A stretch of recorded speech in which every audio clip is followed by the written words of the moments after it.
आपने आधा बनाया था, मतलब आधी वॉच बनाई थी। अच्छा, इसको हम कंप्लीट करते हैं। पहले इसको हमने कल ग्रुप कर लेते हैं, हम अनग्रुप करते हैं। हम लास्ट वाले जो सर्किल है इसके लेते हैं कंट्रोल C से कॉपी, कंट्रोल B से बैक एंड फ्रंट, यानी कि बैक पर कॉपी लेने के लिए क्या की है, बैक एंड फ्रंट की कंट्रोल B लिखवा देती हूँ मैं आपको।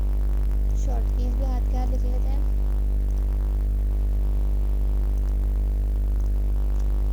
अच्छा जी, तो हमें किसकी शॉर्ट की लिखनी थी, आधी शॉर्ट की कल लिखवाई थी, बाकी आज लिख लें।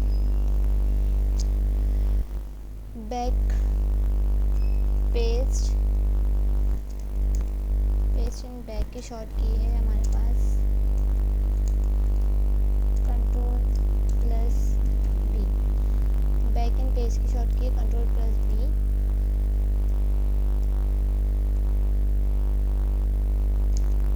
ठीक है। अच्छा, तो हमारे पास हमने पेज इन फ्रंट की हमारे पास शॉर्ट की थी कंट्रोल F और पेज इन बैक की कंट्रोल B। Let start. तो हमने इसकी कॉपी ले ली। अपने इसको कीबोर्ड के लेफ़्ट साइड वाले एरो से थोड़ा इस तरीके से बाहर निकालेंगे और इसको इस तरीके से कर देंगे। ठीक है, ताकि हमारी ये वाला जो वर्क है ये ख़राब ना हो। फिर इसको वापस ग्रुप करके हम इसको कर देंगे साइड। अच्छा, ये सर्किल को हम कर लेंगे थोड़ा सा बड़ा, ज़्यादा नहीं, बस थोड़ा सा, लाइक इस तरीके से हम इसको कर बड़ा। इसका हम कलर आई ड्रॉपर से ले लेते हैं, ये वाला ब्लैक। हमने ऐसा करा ब्लैक। अब हम एक रेक्टेंगल लेंगे, ये हमने करा रेक्टेंगल ड्रॉ, लाइक इस तरीके से हमने रेक्टेंगल ड्रॉ करा। इसको हम सेट कर लेते हैं। इन दोनों को सेलेक्ट करते हैं, इसको फ्रीज कर इनको सेंटर लाइन कर लेते हैं। इसके ऑर्डर शिफ्ट कर हम निकाल लेते हैं कॉपी, इस तरीके से। इनको हमने सेलेक्ट करा और इनको शेप बिल्डर के साथ तीन वो कर देते हैं, सबको मर्ज। ठीक हो गया। उसके बाद हम एक और रेक्टेंगल बनाते हैं, इस तरीके से हम एक और रेक्टेंगल बनाते हैं। इसका कलर अभी हम कर देते हैं लाइट ग्रे कर दिया हमने। ठीक है, इन दोनों को सेलेक्ट करेंगे, इसको करेंगे फ्रीज और इसको करेंगे सेंटर लाइन। ऑर्डर शिफ्ट के हम निकालेंगे कॉपी, इस तरीके से हमने निकाली इसकी कॉपी। ठीक है, कॉपी आ गई। अब इसके बाद हम इन सबको करेंगे सिलेक्ट। शेप बिल्डर के साथ हम इस वाले एरिया को क्या करेंगे, कट। ऑल्ट के साथ हमने इस वाले एरिया को कर दिया कट। इसी तरीके से ऑल्ट के साथ इस वाले एरिया को कर देंगे हम कट। ये हो गया। इसके बाद हम रेक्टेंगल बनाते हैं इस तरीके से। ठीक है, हमने इस तरीके से रेक्टेंगल बनाया। इसका हम कलर कर देते हैं ये वाला ग्रे, इस तरीके से हम ग्रे कर देते हैं। इसकी टाइप हम लीनियर करते हैं। लीनियर करने के बाद हम इस वाले स्लाइडर को ऑल्ट के साथ इधर लेकर आते हैं। इस वाले को डिलीट करके इसको इस तरह करके सेंटर में एक स्लाइडर ऐड करते हैं। अब इसका कलर हम कर देंगे थोड़ा सा लाइट ग्रे, लाइक इस तरीके से। ठीक हो गया। उसके बाद हम सिलेक्शन टूल से सेलेक्ट करके इसको ऑल्ट और शिफ्ट के साथ ऊपर ड्रैग कर देंगे ताकि ये इस साइड वाला हो जाए। ठीक है, ये हमने कर दिया। उसके बाद इधर आते हैं हम वापस। इसको हम पहले थोड़ा सा नीचे ले आते हैं, अपनी मर्ज़ी से हम ऐड कर लेते हैं। इसको सेट कर लेते हैं। इन दोनों को सिलेक्ट करके इसको फ्रीज करके इसको सेंटर लाइन भी कर लेते हैं। थोड़ा सा खोलना हो तो ऑल्ट के साथ हम इस तरीके से इसको बड़ा कर सकते हैं। ठीक हो गया। इसके बाद हम इस वाले को थोड़ा सा नीचे लेकर आते हैं इस तरीके से। और यहाँ मैंने आपको बताया था ऐड एंकर पॉइंट का, ये रहा ऐड एंकर पॉइंट। यहाँ हम क्लिक करते हैं और यहाँ पर हम एंकर पॉइंट ऐड कर लेते हैं। एक यहाँ कर लेते हैं और एक इसी के बिल्कुल सामने यहाँ कर लेते हैं। दो हमने एंकर पॉइंट ऐड कर लिए। उसके बाद डायरेक्ट सिलेक्शन टूल से हमने ये वाला सिलेक्ट करा और 20 टाइम्स इसको अंदर ले जाएंगे कीबोर्ड के राइट साइड वाले एरो से। 1 2 3 4 5 6 7 8 9 10 11 12 13 14 15 16 17 18 19 20। इस साइड वाले को भी राइट कीबोर्ड के लेफ़्ट साइड वाले से अंदर ले जाएंगे, राइट साइड वाले से, सॉरी। 1 2 3 4 5 6 7 8 9 10 11 12 13 14 15 16 17 18 19 20। ये हो गया। इन दोनों को सिलेक्ट करके थोड़ा सा हम इसको राउंड भी कर लेते हैं लाइक इस तरीके से। अब जो हमने यहाँ एंकर पॉइंट ऐड करते हैं, इन दो एंकर पॉइंट को सिलेक्ट करते हो, इन कर्व हैंडल से इनको भी थोड़ा सा अंदर इस तरीके से कट कर लेते हैं। ठीक है,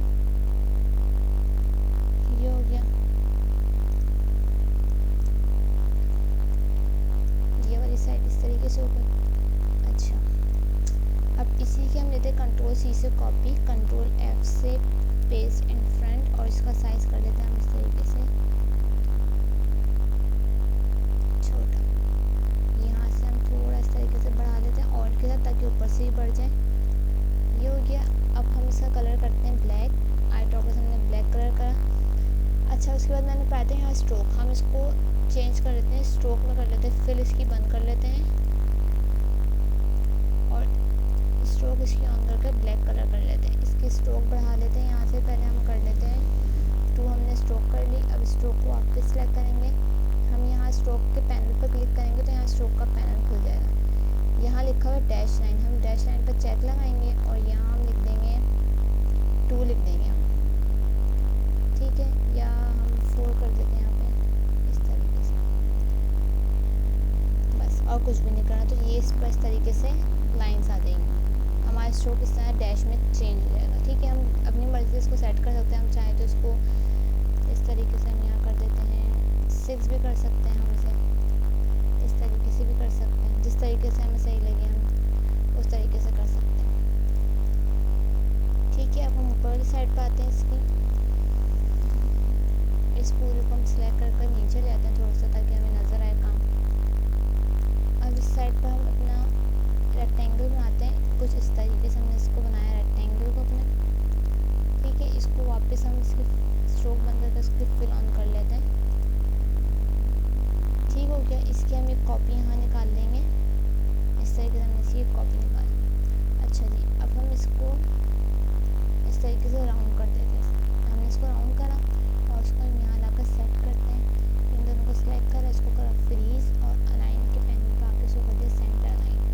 ये सेंटर अलाइन हो गया। उसके बाद हम इसको जितना हम मर्जी सेट कर दें, हमें कितना ऊपर चाहिए कितना नीचे चाहिए, इस तरीके हमने सेट करें, दोनों को करा सिलेक्ट, शेप बिल्डर से ऑल्ट के साथ इसको कर दिया कट, ये हो गया। उसके बाद हम इसको सेलेक्ट करेंगे, इसको राउंड करेंगे और थोड़ा सा इसका साइज़ इस तरीके से कम करके यहाँ सेट करेंगे, लाइक इस तरीके से हम ऑल्ट के साथ साइड में साइज़ कम करते हैं इसका।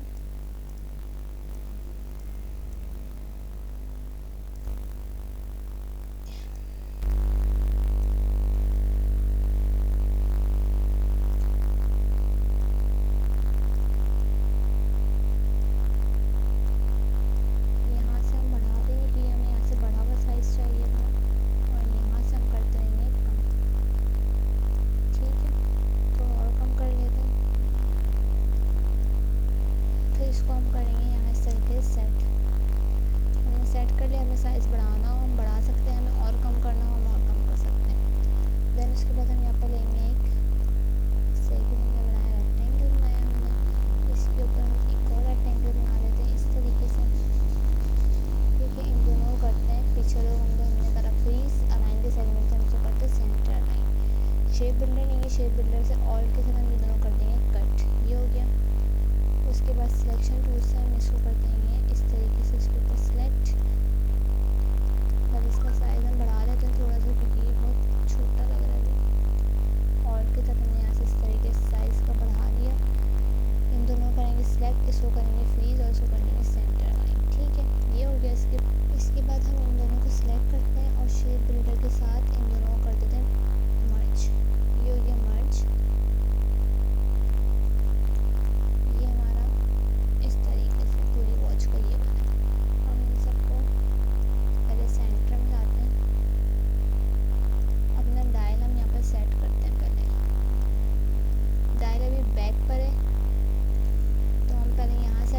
सिलेक्शन एक्टिव रहने देंगे, राइट क्लिक करेंगे, अरेंज पर आके ब्रिंग टू फ्रंट। अब हमारा आगे डायल फ्रंट पे हमने इन दोनों का सिलेक्ट, पीछे वाले को करा हमने फ्रीज और इसको हम करते हैं सेंटर लाइन और वर्टिकल हॉरिजॉन्टल हमने दोनों लाइन कर दिया, ठीक है।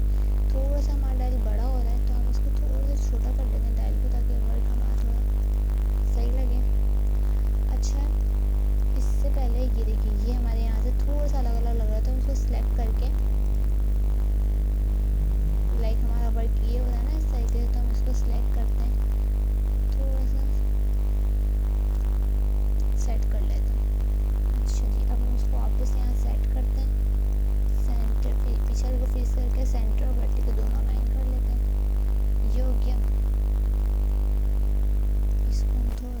नीचे लाते हैं लाइक इतना, इसको भी सेंटर लाइन करते हैं, इसको फ्रीज करा, सेंटर लाइन कर लिया, ठीक है। उसके बाद हम चाहें तो उसको थोड़ा सा खोल लेते हैं ऑर्डर के साथ, लाइक इस तरीके से हमने ये वर्क कर दिया था। ये हमारा थोड़ा सा ऊपर हो गया, अब हम इसको भी थोड़ा सा सेट कर लेते हैं, इसको भी हम नीचे ले आते हैं इस तरीके से, ठीक है। अब हम ये पूरी वॉच को पहले कर लेते हैं, थोड़ा सा इसका साइज हम कर लेते हैं कम इस तरीके से, ताकि हमारे आर्टबोर्ड पर सेट हो जाए। ये करा हमने, देन इसके बाद हम यहाँ पर इसके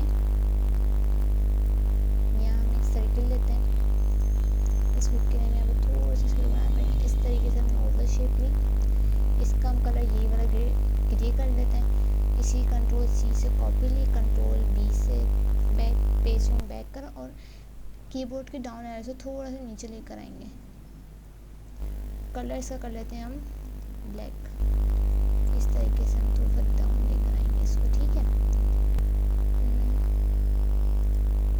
बैक वाले को हम कर लेते हैं थोड़ा फ्रंट पे, ब्लैक वाले को हम जाते हैं आगे और ग्रे वाले को हम करते हैं नीचे डाउन, इस तरीके से थोड़ा सेट कर लेंगे अपने हिसाब से।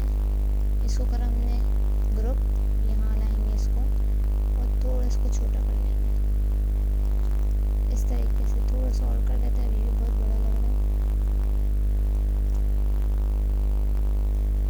इसको थोड़ा सा इसका साइज कम करा, थोड़ा और साइज कम करते हैं,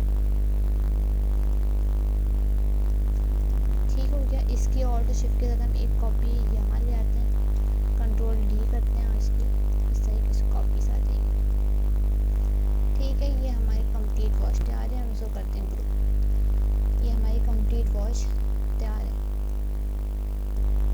ठीक है। हम इस पर नाम वगैरह भी लिख सकते हैं 3D वॉच, लेकिन वो टेक्स्ट टूल मतलब एक अलग के टेक्स्ट जो है उसके बारे में भी हम पढ़ेंगे, थोड़ा सा अच्छा भी है वो, थोड़ा सा कॉम्प्लिकेटेड भी है। अभी फ़िलहाल हमारे ये वर्क है, अभी हमें ये 3D वॉच बनाई है, ठीक है। और भी बहुत तरीक़ों से बन सकती है, इसकी हम चेन जो है चेन वाले स्टाइल में भी इसके हम ये साइड बना सकते हैं, दोनों साइड हम चेन वाले स्टाइल में भी बना सकते हैं। फ़िलहाल के लिए आज की क्लास में इतनी सी छोटी सी ही सही, लेकिन आज आप लोग 3D वॉच ट्राई करें, और अगर आपको कुछ मसला हो रहा हो, नहीं समझ आ रही हो, तो कमेंट में मुझे बताएं, मैं आपको ज़रूर बताऊँगी।